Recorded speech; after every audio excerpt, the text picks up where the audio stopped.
Welcome to Mom Matters. I'm your host, Alyssa Dver, and in the next 10 easy-to-watch minutes, we're going to give you some really practical tips for more productive parenting. Today's topic is Camp Counsel, and we have an expert here sharing some great tips about how to make your child's summer experience the best it can be. With me today is Jill Tipograph. Jill is the founder and director of a company called Everything Summer. That's right. And she advises families on how to plan and have really great summer camp experiences for their children. And she's been doing this for 12 years and has thousands of clients at this point. So we're just really honored to have her. She's been featured not only on our Mom Matters show, but on the Today Show, Wall Street Journal, New York Times. You're going to be in Real Simple very soon. July, yes. Fantastic. And we'll talk a little bit more about this as we get into it, but you're also the author of this summer planning guide that can be purchased right off your website, correct? Yes. I wrote this book, actually, Alyssa, to help parents go through the nitty-gritty evaluation tools, checklists. I've created so many things over the years that I did a brain dump, and I said, this is great for parents to organize all of their questions and things like that. Fabulous. Jill, first question is, how do you find the right camp for your kid? Well, Alyssa, I'm going to tell you that the first thing parents have to really do is understand who their children are. Because the camp is for them, it's not for the parents.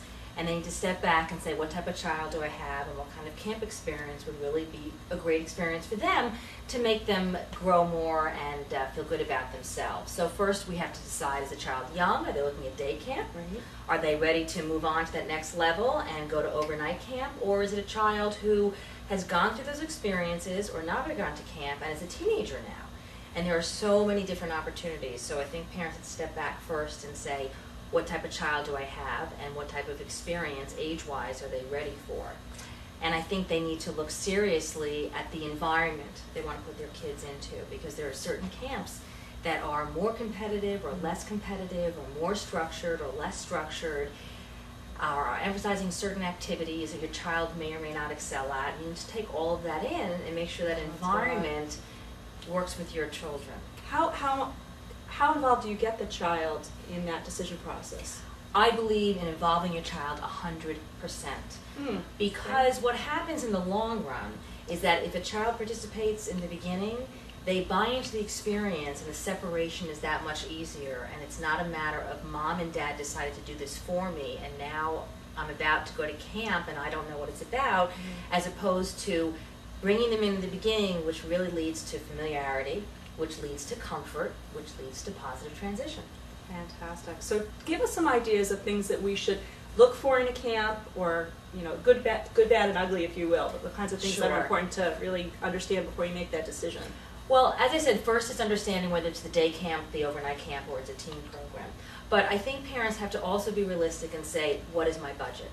Because there are camps and experiences for all types of budgets, but you should not expose yourself or your child to things that just are not going to be realistic. So look at how much money you have and look at how many weeks you can have your child go to camp or a teen program. Having said that, you need to look at factors such as the size of the camp or the program, the activities, who are the staff, who's the director. One of the most important things I say to parents is make sure you're on the same page with that director. Make sure he or she is speaking the language that you speak, believes in the same thoughts as you do, because they hire staff and impart that same philosophy to them, and those are the people who are managing their kids. So when parents say to me after they speak to a director or meet with them, which I really do encourage, and they say, I really didn't feel a connection with them. I saw them going in another way with their conversation. They didn't relate well to my child. And I say to them, you know what? We need to move on, because that's an indication that the fit really isn't there. And actually fit is so important all the way around, between the kids, the staff, the director, the activities. It's all about fit. Absolutely. What kinds of things have you experienced in the past where it was clearly not a good fit, and some things that people can really avoid doing, the mistakes that you've learned with your clients perhaps, or that you've seen them do before hiring you? Well, I'd say that usually what happens is one of the most common mistakes is that a parent doesn't do their own due diligence in terms of understanding their child in the camp, and their cousin will say, this was such a phenomenal experience for Sam, you really should send John with him. Wouldn't it be great for the cousins to be together? They all like to swim, they like to play baseball, and you trust them for that. Okay, well that's a good point. We're going to just take a short break, and when we come back, Jill's going to talk about things that you can prepare both yourself as a parent and your children to have a great summer experience. Every parent knows at any crowded venue, just a split-second distraction is all it takes. And without identification, your child is lost. Finally, there's a solution. Wanderwear. T-shirts and child identification tags that give parents peace of mind.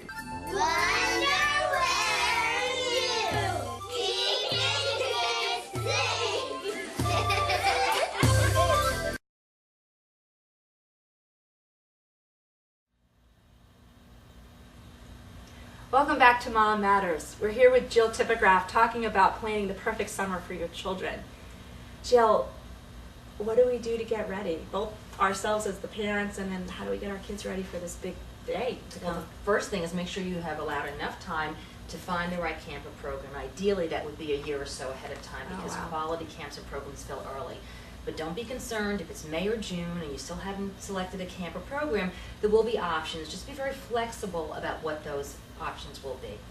And how do we deal with this separation anxiety itself? What tips do you have? Well, first keep it to yourself. Don't share it with your child. Share it with your spouse, your partner, your family, because kids pick up on these vibes. Okay. And you want to make them feel as comfortable as possible with their new environment. Familiarity breeds transition.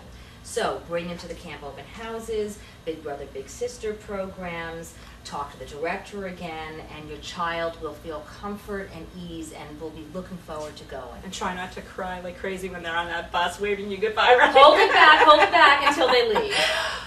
Tell us a little bit about what you do and ways that parents can get information to get educated on the camp options that they have. Absolutely. What I do through my company, Everything Summer, is we provide unbiased and customized guidance for families, for kids and teens. We're actually the only independent resource that does that for families. Mm-hmm. But for those who don't need this service, there are some very great generic sources that parents can turn to, such as parent camp directories in parenting papers. There are wonderful advertising portals on the internet. If they put in summer camp research, they'll see there's lots of them. And basically you put in the criteria, the tuition, the state, how long you want them to go, activities, and you'll get a very long list of camps to choose from. And some parents, have the time and the knowledge to sift through all that information, so that's available for them. And just talking to your neighbors and your friends and families, I'm sure you get great ideas too. Great ideas and reinforcement of programs you're considering. I want to again mention your phenomenal book, which is available on your website. Jill's website is everythingsummer.com. It's a great resource. It does have all these great checklists and ideas for planning the perfect summer. Information about this show and other shows can be found on our blog, which is http://mom-matters.blogspot.com. You'll find information on our previous shows as well as upcoming shows there. So for Mom Matters, this is Alyssa Dver giving you practical tips for more productive parenting.